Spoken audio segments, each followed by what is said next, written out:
الرحمن الرحیم۔ نماز شب کا آسان سے آسان ترین طریقہ جو سست سے سست انسان بھی یہ کر سکتا ہے۔ فقہ حنفی میں تو مسئلہ ہے کہ رات کو بندہ جو ہے نا وہ جب تک سوئے نہیں اس وقت تک نماز تہجد نہیں پڑھ سکتا، اسے نیند کرنا ضروری ہے، لیکن ہمارے ہاں نیند کوئی ضروری نہیں ہے۔ یہاں تو ہمارے بہت بڑے مجتہد سید علی حسین سستانی صاحب کا فتویٰ ہے کہ مغرب اور عشاء کی نماز کے ساتھ نماز تہجد پڑھ سکتے ہیں، آپ کو نماز تہجد کا ثواب مل جائے گا۔ کم سے کم مقدار پر شروع کریں، یعنی 3 رکعتیں، 2 رکعت نماز شفع، 1 رکعت نماز وتر۔ اب پڑھنی کیسے ہے؟ 2 رکعت نماز شفع کی نیت کر کے سورہ الحمد، ساتھ جو ہے وہ سورہ کوثر، دوسری رکعت میں سورہ الحمد، سورہ توحید، دعائے قنوت نہیں پڑھنی۔ اگر آپ بھول کر پڑھ دیتے ہیں تو کوئی اثر نہیں ہے، کوئی مسئلہ نہیں ہے، کیونکہ اکثر لوگ جو ہے وہ ہم سب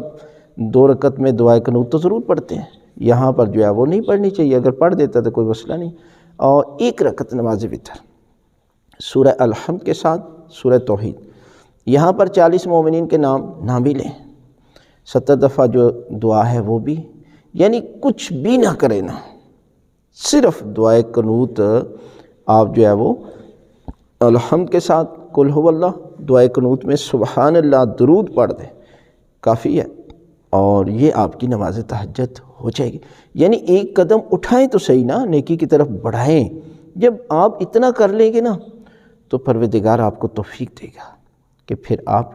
11 رکعت بھی پوری پڑھ لیں گے، جو اتنی پڑھ لیتا ہے، لیکن شروع آپ نے 40 دن تک 3 رکعت سے شروع کریں، اور نماز عشاء کے بعد وہیں نماز کے ساتھ جو ہے وہ آپ 3 رکعتیں بھی پڑھ لیں، تو پروردگار جو ہے وہ آپ کو